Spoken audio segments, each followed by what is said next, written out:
First 'Bachhala Malli' చూస్తే ఆ మూవీకి సంబంధించి hero characterization character driven film లాగా మొత్తం లాక్కుంటూ వచ్చారు గానీ, సరైనటువంటి ప్లాట్‌ని బిల్డ్ చేయడంలో డైరెక్టర్ ఫెయిల్ అయ్యాడు. అట్లాగే మీకు 'గమ్యంతో' కంపేర్ చేసుకుంటే, 'గమ్యం' లాంటి క్యారెక్టర్ ఇదని మనందరం ఆబ్వియస్‌లీ ఎక్స్‌పెక్ట్ చేస్తాం కాబట్టి, 'గమ్యం' ఫస్ట్‌లో హీరో 'అల్లరి నరేష్' ఎక్కువగా నవ్విస్తూ ఉంటాడు. ఆ తర్వాత అతను ఆఖరికొచ్చేసరికి ఆ మూవీలో చనిపోయే సిట్యుయేషన్‌కొచ్చేసరికి మనకి ఏడుపొస్తది. ఆ కైండ్ ఆఫ్ క్యారెక్టర్ బిల్డ్ ఉంది. కానీ దీంట్లో ఫస్ట్ నుంచి కూడా ఒక మూర్ఖుడిలాగా ఒక కోపాన్ని చూపిస్తూ ఉంటాడు. ఆ కోపానికి కూడా సరైనటువంటి కారణం కనిపించదు. ఒక విసుగు, ఫ్రస్ట్రేషను అతని మూర్ఖత్వం మనకి ఫ్రస్ట్రేషన్ తెప్పించేలాగా ఉంది తప్ప క్యారెక్టర్‌ని కూడా అంత సూపర్‌గా ఏమి బిల్డ్ చేయలేదు.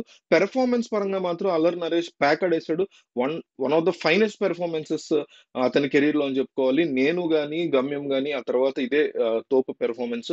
సో, ఓవరాల్‌గా ఈ మూవీ నా దృష్టిలో నాట్ రికమెండెడ్ 'బచ్చలమల్లి'. సెకండ్‌ది ఈ 'ముఫాసా' ఈ మూవీ చూస్తే తెలుగు డబ్బింగ్ చూడాలి నేను అనుకుంటే మాత్రం నేను తెలుగు డబ్బింగ్ చూసా. మహేష్ యొక్క వాయిస్ ఓవర్ కోసం బ్రహ్మానందం కొన్ని కొన్ని వాయిస్ ఓవర్‌లు చేసినప్పుడు వచ్చినటువంటి కొన్ని కొన్ని కామెడీ సీన్స్ కోసం తప్ప ఇది కూడా పెద్ద సూపర్ సినిమా ఏం గాదు. ఈ ఫ్రాంచైజ్ అంటే ఇష్టం ఉంటే మాత్రం ఒక పెద్ద థియేటర్‌లో ఒక మంచి సౌండ్ సిస్టమ్ ఉన్న థియేటర్‌లో 4డీఎక్స్ ఇట్లాంటి థియేటర్‌లో ఇంగ్లీష్ వెర్షన్ చూడండి.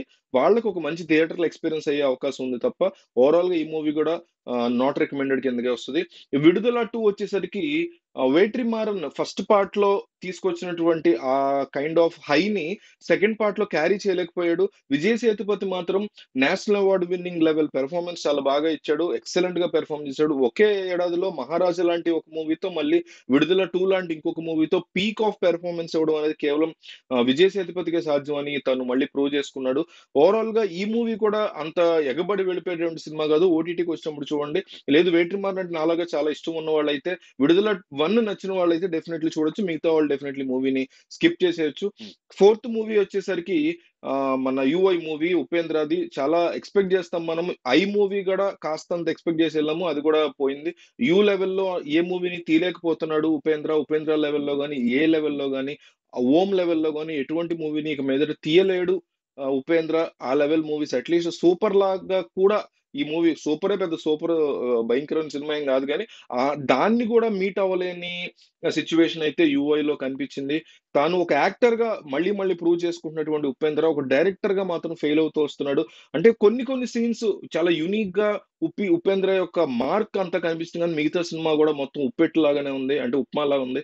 సో, ఈ మూవీ గూడా నాట్ రికమెండెడ్ లిస్ట్‌లోకే వస్తది. ఈ వీక్ వచ్చినటువంటి 4 సినిమాల్లో కూడా మనం చాలా ఇంట్రెస్టింగ్‌గా కంపల్సరీ థియేటర్‌కెళ్ళి చూడాలనుకున్న సినిమాలు లేవు. అట్లాగే ఓటీటీ కోసం వెయిట్ చేసే మూవీస్ కూడా లేవు. కానీ లేదు తప్పనిసరిగా ఏదో ఒక సినిమా నేను చూడాలనుకుంటున్నాను. వెళ్లి తీరాల్సిందే నా వల్ల కాదురా బాబోయ్! అంటే మాత్రం 'ముఫాసా'ని మనం కన్సిడర్ చేసుకోవచ్చు ఉన్న వాటిల్లో. ఆ తర్వాత 'విడుదల 2' ఆ తర్వాత 'బచ్చలమల్లి' ఆ తర్వాత 'యూఐ' వస్తాయి నా దృష్టిలో.